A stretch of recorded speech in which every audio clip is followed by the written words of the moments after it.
Você já sentiu, né? Eu já senti. Todo mundo já sentiu que a inflação voltou. As notícias não têm sido boas na economia. Enquanto a indústria diz estar pessimista, o governo planeja aumentar o imposto, ou melhor, os impostos. E agora? Esse é o nosso assunto com o economista do DIEESE, Ricardo Franzói, e o economista João Portela, que aqui estão conosco para falar sobre este panorama um tanto trágico, né? Eu só não acho tragicômico, Perdigão. Professores, boa noite, sejam bem-vindos. Bom, o aumento da taxa básica de juros não foi suficiente, né, para então diminuir a inflação, para controlar a inflação. O que o governo tem que fazer, então, nesse momento para conseguir? Podemos começar com o Ricardo, porque ele já aumentou os impostos da conta de luz, encareceu os serviços básicos. Qual é a saída, Ricardo? Justamente porque a inflação aumentou, porque o governo que controlava alguns preços, né, que são administrados, e isso fez com que a inflação subisse, é óbvio, né? A segunda questão que faz a inflação subir é o câmbio, né? Uma desvalorização do câmbio de, sei lá, hoje, nem sei como fechou o câmbio, mas está em 3,49, 3,50, né? Nós tivemos uma desvalorização de 32%, isso aí diríamos assim, é uma maxi desvalorização, isso aí tem um impacto na inflação brutal, né? Então, mesmo com taxa de juros, pode continuar subindo taxa de juros, que não vai, a inflação não vai cair enquanto não estabilizar o câmbio e enquanto esses efeitos que tiveram aí as primeiras reajustes de tarifas, não acabarem, né? Então, possivelmente, o ano que vem, essa inflação comece a cair. Agora vai depender muito mesmo do câmbio, né? Câmbio esse, né, que o governo, não só o próprio governo do Fernando Henrique, mesmo o Lula e a Dilma usaram para não deixar a inflação subir, né? E agora a gente está pagando um certo preço por isso. Isso é uma parte do que está pressionando a inflação. Sim. Professor Portela? Pois eu vejo de uma maneira um pouco diferente. Eu acredito que o câmbio está subindo justamente porque a inflação subiu e tem uma tendência de se manter aí ou coisa assim, né? Na verdade, isso tudo é resultado de erros na condução da política econômica do país, né? Fundamentalmente isso. O governo brasileiro perdeu o controle sobre a economia, sobre os fundamentos básicos da economia, e isso aí provocou o desajuste e, consequentemente, inflação em alta.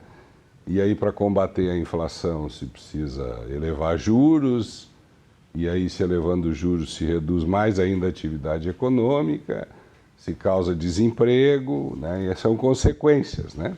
Consequências exatamente de uma perda de controle sobre a política econômica em si, e aí todas as variáveis, tanto a política fiscal, como a monetária e como a cambial, né? Apesar de que esse aumento na taxa de câmbio, eu vejo ele mais como fruto exatamente desse momento de instabilidade, né, que ocasiona essa puxada, digamos assim, do câmbio. Hoje eu acho que ele chegou a bater em 3,60, se eu não me engano, né?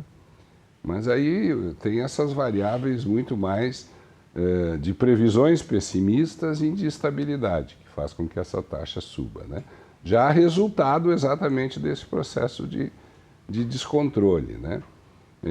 A própria presidente da República alertou ontem, né, que o ano que vem vai ser muito difícil ainda, né?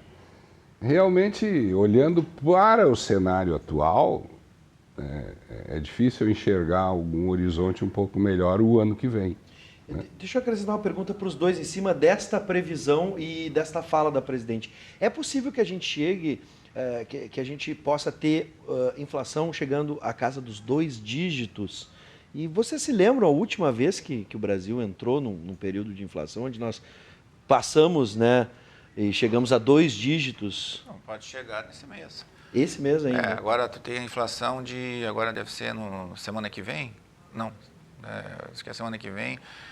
Tu vai ter a divulgação do IPCA, o IPCA que é o índice, não é oficial, né, mas é considerado aí o oficial.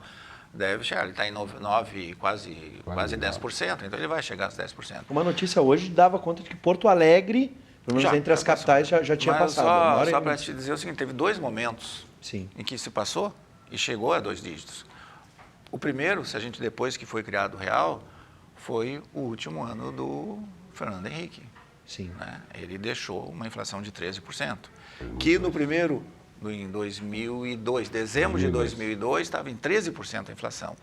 Em junho de 2003, já com o governo Lula, porque o dólar chegou a R$4 naquela época, a inflação chegou a 20,55%, que foi o pico, e depois começou a cair, chegou num aumento excepcional no período do Lula, não do Fernando Henrique. O Fernando Henrique chegou quase a zero a inflação, né? Teve acho que foi em 98, antes daquela desvalorização, que começou a desvalorização do câmbio, né? A inflação chegou a quase perto de 1%, né? Com uma taxa de desemprego de 22%, 23%, medida pelo Diese, não pelo IBGE. Né? Mas já teve, então, 2 momentos, e se conseguiu e justamente o mecanismo que foi utilizado foi o câmbio. Né? Porque hoje eu acho que o Banco Central ele tem um poder muito grande do câmbio.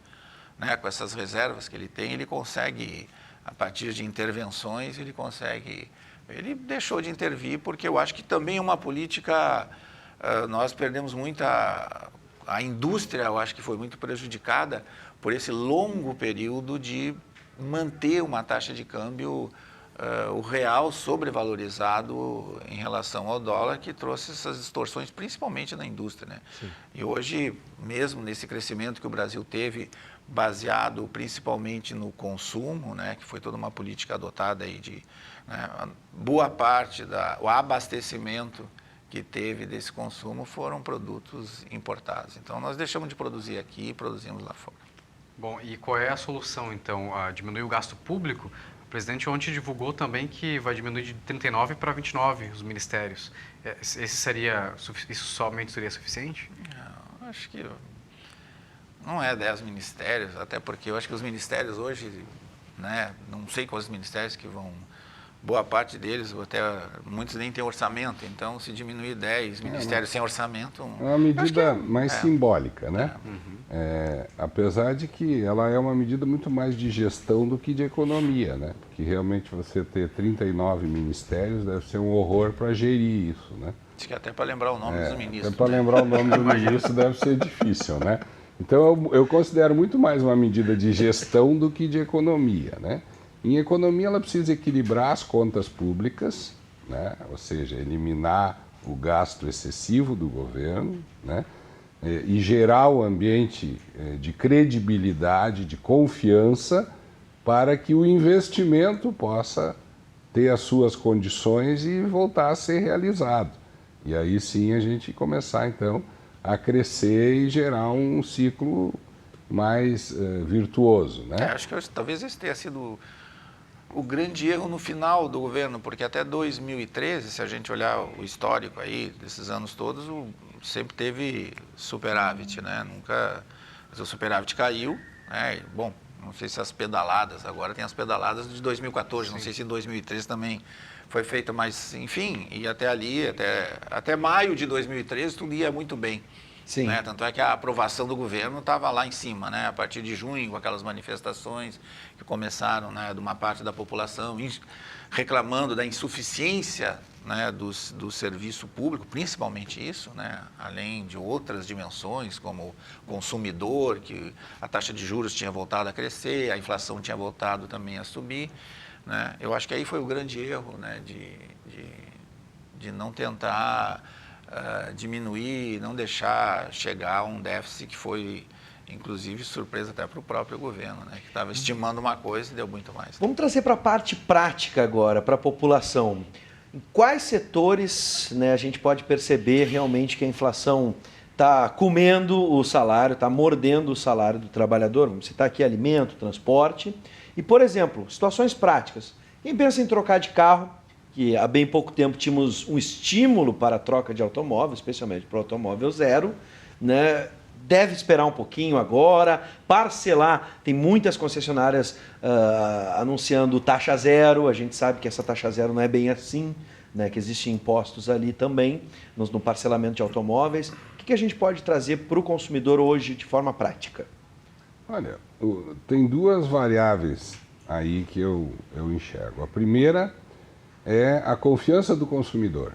Então, se o consumidor está com medo do futuro, vou perder meu emprego, ele entra nesse clima de a coisa está feia, ele vai segurar. Ele mesmo vai segurar qualquer gasto, né, que implique num compromisso maior. Ao mesmo tempo, ele está sendo pressionado pelo aumento daquela sua conta diária, a conta da alimentação, a conta da energia elétrica, a conta do gás, a conta do produto de limpeza, né? Enfim, as contas essenciais e básicas, aquelas que ele não tem para onde escapar, elas estão aumentando. Bom, consequentemente, não há mais espaço dentro do orçamento dele para algum gasto um pouco maior, tipo a compra de um automóvel, né? E como ele se sente inseguro em relação ao futuro, ele também segura esta compra, né? Então, precisa, evidentemente, ele sentir que o preço não está pressionando o seu orçamento, o preço daquelas coisas que ele consome, e ele precisa ter um pouquinho de confiança no futuro, né? Diz assim, bom, olha, parece que a coisa vai melhorar, o meu emprego está tranquilo, não tem ameaça sobre ele, aí ele vai se entusiasmar e ir lá e parcelar a compra de um automóvel, né? Sim. Mas acredito que enquanto ele estiver sendo pressionado pelo orçamento diário e não tiver uma relativa confiança de que efetivamente as coisas possam melhorar e que o emprego dele tenha uma situação mais estável, ele não vai se aventurar e não deve se aventurar, né, num compromisso, por exemplo, da compra de um bem mais durável, como é o caso do automóvel, que depende de um financiamento, um prazo um pouquinho maior, né? Quanto à questão do parcelamento, com essa taxa de juros estratosférica que nós temos no Brasil, acho que hoje é a maior do mundo.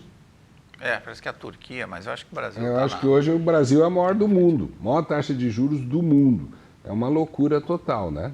É uma loucura total você realmente parcelar qualquer coisa. Mas aí vem a questão do imediatismo do consumo, né? Faz com que as pessoas pratiquem loucuras, né? Professor, eu tenho percebido, inclusive, eu quero a opinião do Ricardo, uma mudança no hábito, por exemplo, no supermercado. O supermercado, que era um momento de lazer, num determinado período, onde as pessoas iam com mais frequência, compravam menos e ficavam circulando no supermercado, experimentando produtos. Hoje eu estou sentindo aqui com os colegas da firma, conversando, o renascimento do atacadão, do atacado, onde as pessoas compravam em quantidade. Aqui, por exemplo, em Canoas, temos atacados onde o pessoal está frequentando, fazendo estoque. Isso me lembrou muito a época da maquininha e da inflação, onde as pessoas estocavam com medo que a coisa aumentasse. Né, eu acho que aí tem um exagero, né, nessa questão dizem, bom, as pessoas começar, eu acho que a imprensa, eu acho que oxigena um pouco isso, né? Porque começa a fazer entrevista que o cara está comprando 10%, né, não é uma taxa, né? O grande problema é que esses 10%, ele é fruto não de um aumento generalizado dos preços, mas é que ele aumentou determinados preços de bens ou produtos de difícil substituição pelo consumidor. Então, ele está tomando muita renda do consumidor. Uma coisa é subir o tomate, sim, né? Ou o feijão. Eu sei, porque isso aí vai ser um problema de sazonalidade. Daqui a 2, 3 meses vai cair o preço. O problema é quando sobe a energia elétrica, quando sobe o telefone, quando sobe a gasolina, quando sobe o remédio, quando sobe o plano de saúde. Não é? Porque ele não tem como fugir disso e não tem como diminuir o consumo. Subiu a luz. Então, o gasto dele hoje está muito mais comprometido, né, com esse, e ele não tem como fugir. Por isso que os caras aumentam o imposto, e o governo está tentando aumentar o imposto, não vai ser o 1% do ICMS, o que vai pegar é a taxa em cima do telefone celular, não é? Da energia elétrica. É isso que o governo arrecada, porque tu não tem como fugir tu vai gastar mais. Então, essa é uma dificuldade, né? Então, realmente, as pessoas começam, e aí tem que procurar alternativas, né? Agora, eu acho que na hora que se o governo insistir, eu acho que esse é o problema, nessa política de juros altos, né, eu acho que essa é a grande dificuldade, o governo ele está flertando com o desastre, né, porque nós mantermos 1, 2 anos, isso é uma brutal transferência de renda, né, de um setor dos impostos, quer dizer, eu acho até que aquele pessoal lá que bota o impostômetro, eles deveriam botar do lado, não é, o jurômetro, porque 48% hoje da despesa do governo é taxa de juros. É taxa de juros. Então ele arrecada imposto e transfere esse imposto para quem? Para o setor financeiro uma parte, mas também para os detentores de riqueza que aplicam no mercado financeiro. Então essa concentração de renda, o governo vai aumentar o déficit dele. Então é uma loucura a política que está sendo adotada. Se o governo não baixar a taxa de juros e não dar mais crédito, a indústria não vai investir, porque ninguém investe sem crédito, né? E com o juro atual vai ficar muito difícil. Essa é a grande dificuldade que a gente está vendo, ou seja, que na continuidade dessa política, é como ele começou a conversa, subiu a taxa de juros e a inflação subiu junto. Porque não é com essa taxa de juros, a não ser que tu bote a taxa de juros 24%, 30%, né, para despencar o consumo, aí pode ser que caia a inflação, mas aí tu gera um desemprego. Uma curiosidade, eu vou aproveitar o colega aqui, que é do DIEESE. Deixa só um minutinho, professor. Já estamos chegando ao finalmente, mas por favor, essa curiosidade chamou a atenção. Há um tempo atrás a gente sempre tinha a divulgação da taxa de desemprego do IBGE e a do DIEESE.